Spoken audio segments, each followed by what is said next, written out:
Assalamualaikum warahmatullahi wabarakatuh. Baik teman-teman, pada kesempatan yang baik ini kami dari kelompok 10 akan menjelaskan materi kami yang berjudul klasifikasi hadis berdasarkan kualitas dan hadis yang ditolak.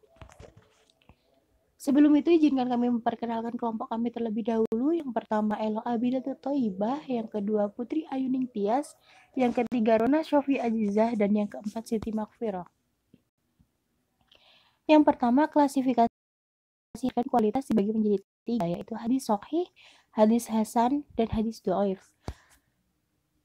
Apa sih hadis sahih itu? Hadis sahih adalah hadis yang sanadnya bersambung dan diriwayatkannya oleh para rawi yang adil dan dabit, serta dalam matan hadis tersebut tidak terdapat kejanggalan atau syadz dan cacat atau ilah.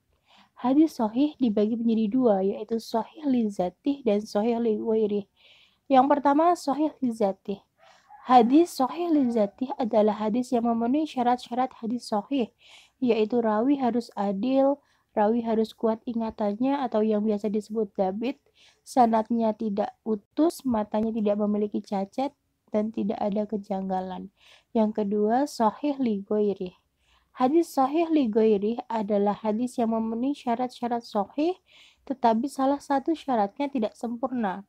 Dalam hal ini, syarat kuatnya hafalan para rawi tidak dipenuhi. Jadi, hadis sahih li ghairih adalah hadis yang berkualitas sahih, namun salah satu rawinya tidak dabit. Hukum menggunakan hadis sahih adalah wajib sebagaimana ijma' para ahli hadis dan para fuqaha. Yang selanjutnya yaitu hadis hasan.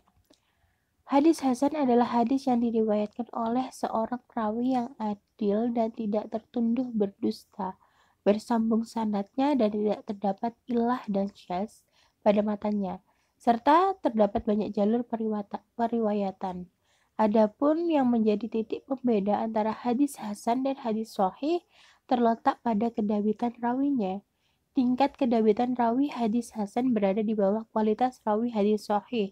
Periwayat hadis hasan biasanya disebut dengan istilah suduk atau jujur, la ba'sa bih, tidak ada masalah, siqah yukhti, terpercaya tetapi banyak kesalahan, atau suduk lau awam, jujur tetapi diragukan. Hukum menggunakan hadis hasan sama dengan hadis sahih, sekalipun dari sisi kekuatannya hadis hasan berada di bawah hadis sahih. Oleh karena itu, ahli fikih menjadikan sebagai hujah dan mengamalkannya.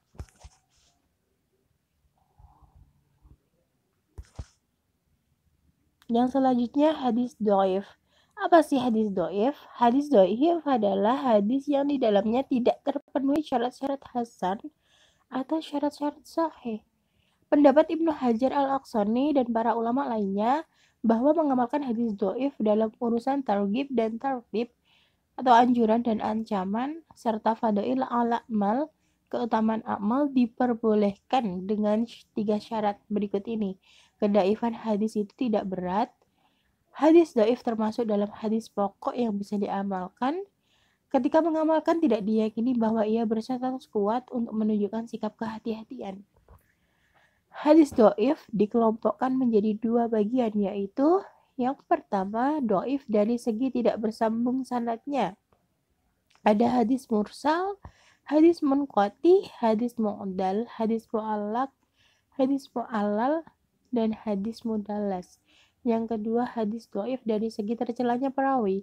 Ada hadis maudhu', hadis matruk, hadis majhul, hadis mubham, hadis munkar, hadis sajh, hadis mudarraj, hadis muthalah, hadis maqlub, hadis mudtarib, hadis musyahhaf, dan hadis muharraf.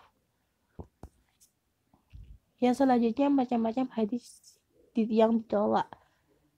Ada 3, yaitu berdasarkan gugurnya perawi, berdasarkan cacat keadilan, dan berdasarkan cacat kedabitan.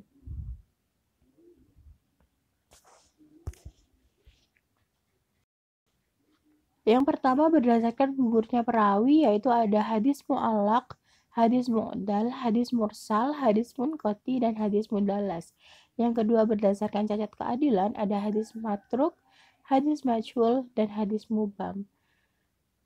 Dan berdasarkan cacat kedabitan ada hadis mungkar, hadis mu'alal, hadis mudraj, hadis maklub, hadis mutwarib, dan hadis sahih. Baik, itulah penjelasan dari kelompok kami.